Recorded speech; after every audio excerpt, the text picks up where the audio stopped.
আজকে আমি যাচ্ছি কাবাব হাউসে, শেনজেনের মোস্ট ভাইরাল তুর্কি শর্মা খেতে। তো ফার্স্টে আমি ডাউন থেকে বের হয়ে চলে গেলাম আমার বাইকের কাছে, দেন বাইক নিয়ে সোজা রওনা দিলাম কাবাব হাউস রেস্টুরেন্টের দিকে। আমার ডাউন থেকে কাবাব হাউসে যেতে অ্যারাউন্ড 10 মিনিটের মতো সময় লাগে, বাট আজকে অনেক বৃষ্টি ছিল, সো এখন বৃষ্টি নাই, বাট রাস্তা অনেক পানি, এই জন্য একটু স্লোলি চালাইছি। তো কথা বলতে বলতে আমি চলে আসছি কাবাব হাউসে। দেখতে পারতেছেন আমার ডান সাইডে কাবাব হাউস।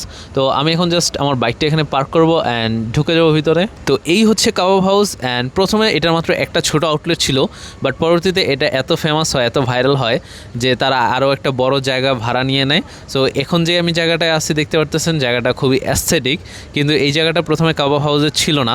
তো ওরা পরবর্তীতে এই জায়গাটা ভাড়া নেয়, কারণ ওরা ওদের একটা আউটলেটে কাস্টমারকে বসাইতে পারে না, এত ভিড়। তো এখন কি ওটা স্ক্যান করে আমি খাবার অর্ডার দিয়ে দিব।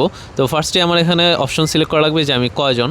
তো আমি একাই আসছি, তো একজন সিলেক্ট করার পর আমি জাস্ট খাবারটা অর্ডার দিয়ে দিব। তো এখানে সবচেয়ে ফেমাস ডিশ হচ্ছে তুর্কি শর্মা, বাট আমি কাবাব ফ্রাইস অর্ডার দিব। অ্যান্ড এই সবগুলো খাবারই হচ্ছে তুর্কি স্টাইলে বানানো, অ্যান্ড এই রেস্টুরেন্টের যে ফাউন্ডার সেও একজন তুর্কিশ মানুষ। তো আমি জাস্ট আমার অপশনগুলো সিলেক্ট করে নিচ্ছি, আমার কী কী লাগবে, কী কী নিব। তো এগুলো সিলেক্ট করার পর আমি জাস্ট অর্ডারটা দিয়ে দিব। তো অর্ডার দেওয়ার 5 মিনিটের মধ্যে আমার কাবাব ফ্রাইস চলে আসছে। এর মধ্যে চিকেন আছে অ্যান্ড উপরে অনিয়ন, টমেটো, পিকলস আর যা যা আমি চাইছি, সাথে একটা চামচ দিছে। তো ফার্স্টে আমি এটাকে মিশাই নেব সসের সাথে। তো মিশানোর পর আমি টেস্ট করে আপনাদের বলি যে টেস্টটা কেমন। তো মিশানো শেষ, এখন আমি জাস্ট চিকেনটা নিয়ে খাওয়া শুরু করব। অ্যান্ড এত মজা, চায়না আসার পর খাওয়া one of the best dish হচ্ছে এটা, কারণ যেহেতু এটা তুর্কি স্টাইলে বানানো, সো চাইনিজ খাবার থেকে অবশ্যই বেটার বা অবশ্যই অনেক বেশি মজা। তো ঝটপট আমি আমার খাওয়া শেষ করে ফেললাম অ্যান্ড খাওয়া শেষ করে আমার ডর্মের দিকে রওনা দিলাম। সো এই ভিডিওটা এই পর্যন্তই, দেখা হবে নেক্সট কোনো ভিডিওতে। ততক্ষণ পর্যন্ত বাই বাই।